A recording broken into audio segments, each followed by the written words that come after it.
Olá, moçada, seja muito bem-vindo ao Onda Livre, um canal que luta por um Brasil seguro, simples e livre. Nós estamos aí no finalzinho do nosso recesso, voltamos agora no domingo, fazendo mais uma live às 20 horas. E nós vamos tratar nessa live um pouco sobre a pesquisa que lançou essa semana presidencial da Genial Quest, e se aparecer alguma outra até lá também a gente vai incluir para fazer uma análise bem completa de cada página dessa pesquisa. Só que eu gostaria agora só de falar de um tema específico dessa pesquisa, porque trouxe um certo desânimo para aqueles que gostam e que querem uma terceira via. A gente vai esclarecer um pouco mais por isso. Porque se você, como nós, está insatisfeito com os rumos que o país toma, está insatisfeito com as pessoas que estão nos orientando, estão nos dirigindo, pelo menos nos últimos 20 anos, você deveria se juntar a nós, se inscrever no canal. E se você é inscrito, compartilhe essa live com outras pessoas, esse vídeo com outras pessoas também, para terem acesso. Deixe o seu like aqui nesse vídeo, que é importante para a gente, não custa nada, é só dar um rápido clique sem custo algum. E ative o sininho para você receber também as nossas notificações.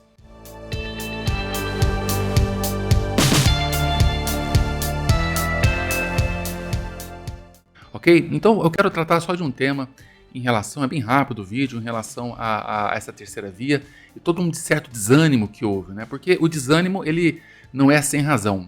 Se a gente pega assim esse primeiro gráfico aqui, que fala sobre a intenção de voto para presidente, numa pesquisa estimulada, isso é, o pesquisador ele oferece os nomes ao pesquisado e ele vai escolher um dentre daqueles nomes que foi oferecido. A gente vê o Lula continua disparado com 45%, e segundo, isolado também o Bolsonaro, ele vem caindo lentamente, mas ainda é muito lento isso, é um caso de um certo desânimo.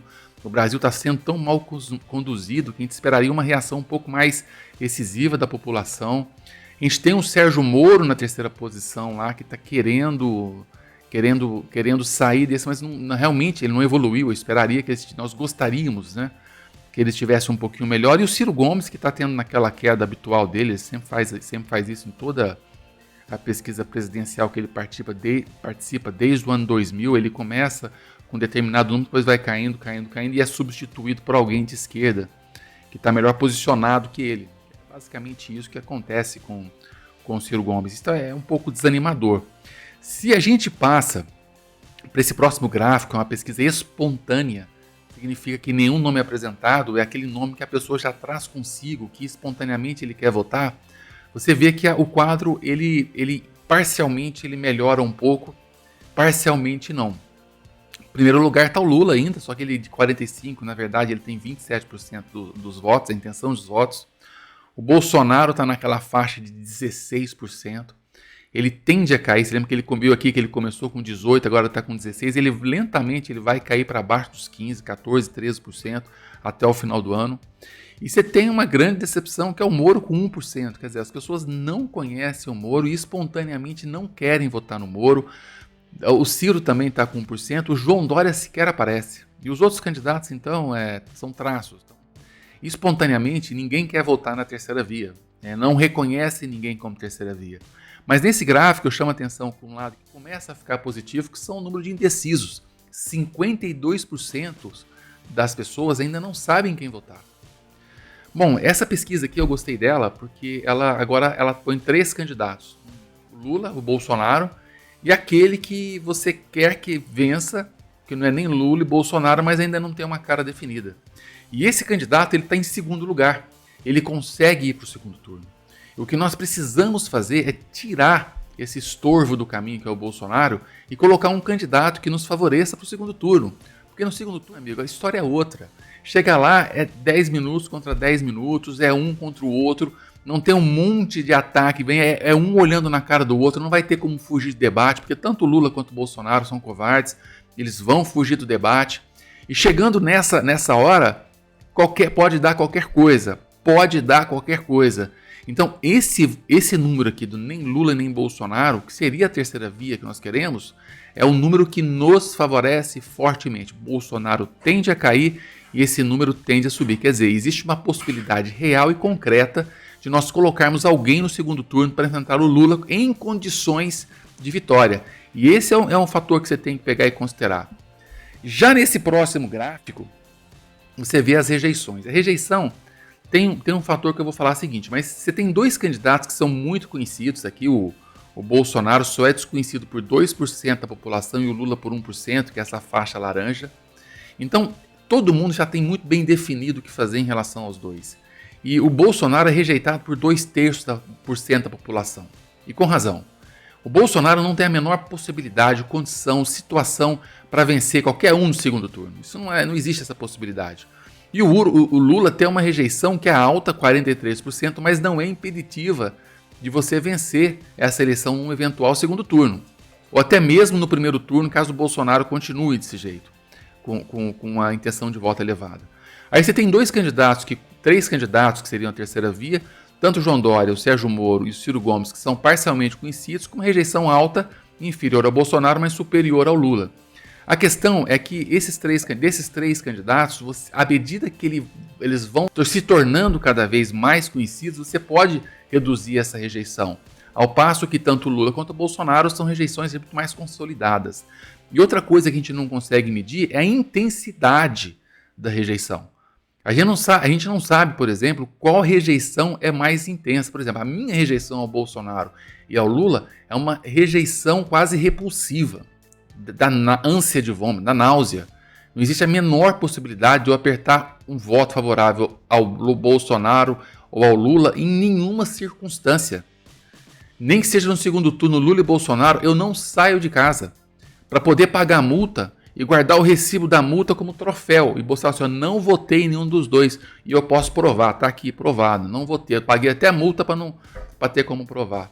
Mas existem outras rejeições que elas podem ser mudadas. Elas podem voltar atrás e conseguir convencer essas pessoas que são índices de rejeições um pouco mais fracos. E eu acredito que quanto menos conhecido a pessoa, menor é o índice de rejeição. Que nesses casos são o João Dória, o Sérgio Moro e o Ciro Gomes. O problema do Ciro Gomes é outro que eu vou falar nesse próximo gráfico que vem aqui, que é a segunda opção de voto para cada um. E a segunda opção de voto daqueles que votam no Lula é o Ciro Gomes. Quer dizer, o Ciro Gomes ele só tem alguma chance se o Lula desistir. E não vai desistir, não vai ter uma manobra jurídica que impeça o Lula e que o torne a ficha suja, que casse a sua elegibilidade. Então o Ciro Gomes, nessa extensão, se você vê, por exemplo, o Ciro Gomes, a segunda intenção de voto de quem vota no Ciro Gomes é o Lula. Quer dizer, tanto o Ciro quanto o Lula, eles brigam pela mesma fatia do eleitorado, que é o eleitorado de esquerda. Não adianta o Ciro Gomes querer roubar voto do Sérgio Moro, do Bolsonaro, de quem quer que seja, que isso não vai rolar, isso não vai acontecer. O Ciro Gomes é carta fora do baralho. É importante que ele continue na pesquisa, porque ele rouba voto do Lula e impede que o Lula vença no primeiro turno. Então, assim, deixa o Ciro Gomes lá, quietinho, que o melhor que ele pode fazer é atrapalhar o Lula. E você vê que há uma certa associação mesmo entre Bolsonaro e Sérgio Moro. Só que com Bolsonaro, ele tende a cair e Sérgio Moro tende a crescer. Isso também nos dá esperança. Tá? Porque os votos que saem do Bolsonaro não vão para o Lula. Quase nenhum vai para o Lula, na verdade. Muito pouco. Vai mais para o Sérgio Moro também. E o João Dória que está difícil, porque ele pega voto do Lula, pega do Ciro Gomes, pega do Sérgio Moro, pega muito pouco do Bolsonaro. Quer dizer, para ele conseguir votos, o Lula, o Moro e o Ciro Gomes têm que desistir. Como nada dá mostras que isso vai acontecer, nada vai acontecer, possivelmente a candidatura do João Dória também não vai vingar de forma nenhuma. E por último, é a intenção de voto para presidente no segundo turno. E isso a gente tem que sempre colocar um asterisco, porque a pesquisa para o segundo turno, ele tem uma questão que é muito importante, que é o fato justamente de que as pessoas que não votam, por exemplo, nem no Lula, nem no Bolsonaro, ou nem no Lula, nem no Sérgio Moro, eles vão dar voto indeciso ou vão votar no outro candidato para enfraquecer aquele seu concorrente direto. Quer dizer, essa intenção de pesquisa era muito maculada pelos votos saindo do primeiro turno. A gente só vai ter uma noção real de como será o embate de um segundo turno quando nós tivermos já esses dois candidatos já muito bem definidos. Até lá é só suposição e a gente não pode tomar tantas conclusões dessa pesquisa. Em todo caso, você vê aqui que o melhor candidato que se sai contra o Lula é o Sérgio Moro. E por isso que hoje eu acredito que você deva investir sim no Sérgio Moro. Você tem uma ideia, o João Dória contra o Lula é muito uma surra. São 40 pontos de diferença contra 20 do Sérgio Moro, por exemplo. Então tem que construir uma candidatura em cima do Dória, assim, estando tão mal nessas pesquisas, eu acho um pouco de contrassenso. Em todo caso, a gente vai manter o Dória lá, caso aconteça algo diferente, ele surge, a gente vai ter que apoiar, porque é o que a gente realmente precisa. Bom, é isso. Em todo caso, a gente tem que concluir que é uma pesquisa que não é boa, de fato, eu esperaria um resultado melhor de qualquer candidato da terceira via. Por outro lado, há um campo para ser trabalhado, tá? O que não pode acontecer é você se desanimar e entregar os pontos quando o jogo mal começou. Ainda tem muita coisa para acontecer. E só vai dar certo esse projeto de levar o Brasil para se tornar seguro, simples e livre se nós não tivermos a presidência nem Bolsonaro e nem Lula. E não serão apenas os candidatos da terceira via que vão ter que se mostrar como viáveis. Você também tem que fazer que eles podem ser viáveis e conversar com as pessoas que estão ao seu redor, que você tem contato, que você tenha um certo grau de influência. E também, logicamente, você compartilhar conteúdos que favoreçam a sua visão política que você quer para o Brasil. Porque política é isso, é influenciar na vida de pessoas. E é necessário agora que você se doe um pouco do seu tempo, do seu trabalho, da sua força, que você não desista e que possa juntar-se a pessoas, a grupos como o nosso, aqui do Onda Livre, para tentar tornar viável cada vez mais um Brasil mais seguro, simples e livre. Muito obrigado por assistir essa live. Como eu falei, inscreva-se, compartilhe, deixe o seu like e ative o sininho. E nós nos encontramos agora no próximo domingo, às 8 horas, com uma versão muito mais detalhada de cada um dos itens da pesquisa que saiu. E se surgir uma outra pesquisa, nós falaremos também um pouco dela. Até mais então, pessoal!